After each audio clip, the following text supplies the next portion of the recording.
during this event at the White House State Dining Room yesterday, during which Donald Trump said that Gavin Newsom committed the crime of running for governor and should be arrested, he was asked other questions.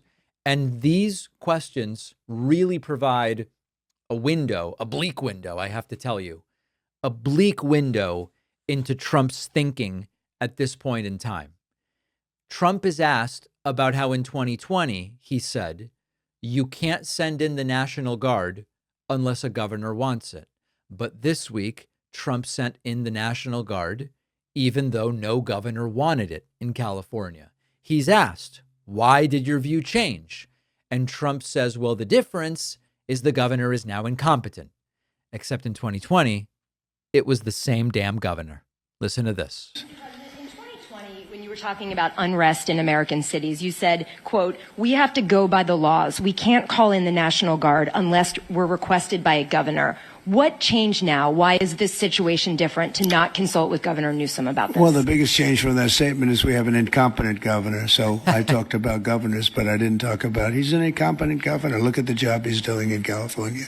He's destroying one of our great states. And if I didn't get involved, if we didn't bring the Guard in, and we would bring more in if we needed it, because we have to make sure there's going to be law and order. You had a disaster happening, and they now admit it was a disaster. I watched the... There it is. The difference is the governor is incompetent, except it's the same governor and the same sort of broader context that Donald Trump was talking about in 2020.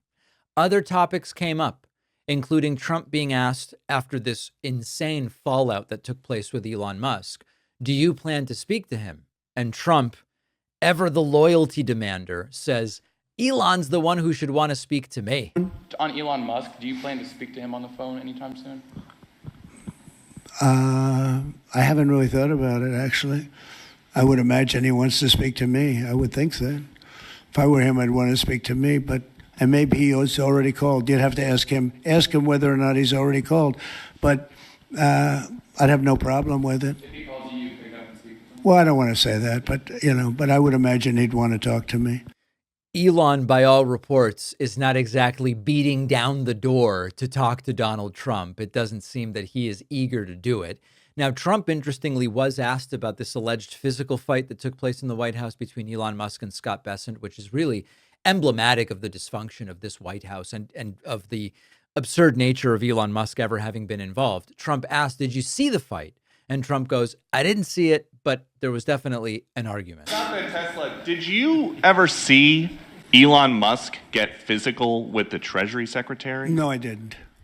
And I tried to They did have an argument, but I didn't see I didn't see a lot of physicality there. And there was this New York Times report that he did not want to talk about, Elon Musk, that alleged that he, towards the end of his time in the White House, was blurring the lines between recreational use of drugs and medicinal. Do you think he ever had drugs here at the White House? I really don't know. I don't think so. I hope not.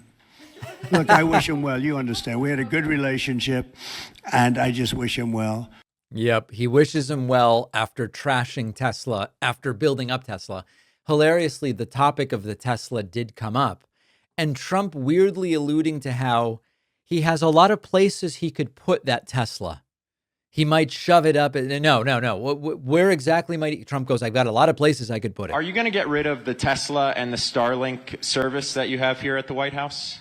No, I haven't heard that. I mean, I may move the Tesla around a little bit, but I don't think we'll be doing that with Starlink. Move it. It's a good service. Where are you going to move it to? Move it around. What do you mean? I have a lot of locations. Actually, I got so many locations that I don't know what to do with them all. He might put the Tesla at the back of the driving range at Bedminster. What a weird event. And then capping it, Trump with some very, very risky pronunciation, visibly struggling to say the name of Uber CEO Dara Khosrowshahi. This is terrifying. Trump's worst nightmare, having to pronounce names. Thank you very much. Uber CEO Dara Khosrowshahi. Where is Khosrowshahi? Where? Khosrowshahi. Trump engaged in a battle against his lips tongue, and teeth that only the woke generals could really overcome. Wow. Horrifying. Horrifying. And as cartoonish and pathetic as this is, no matter what the setting is, Trump's authoritarian instincts just come through. Arrest this, hurt that business because I don't like the guy anymore. That's where we are. And if you want to see this sort of authoritarianism personified in cartoonish form, I have two words for you, Stephen Miller. And we'll look at that after the break. People in my audience know I am a bit of a pastry connoisseur. Our sponsor, Wild Grain, is the first bake from frozen subscription box for artisanal breads, pastries, and pastas. Wild Grain's boxes are customizable depending on what you like and prefer. They've got their classic variety box. They've launched the new gluten-free box. They have a plant-based box that's 100% vegan. And it just takes the hassle out of baking because all items bake from frozen in 25 minutes or less, nothing to clean up.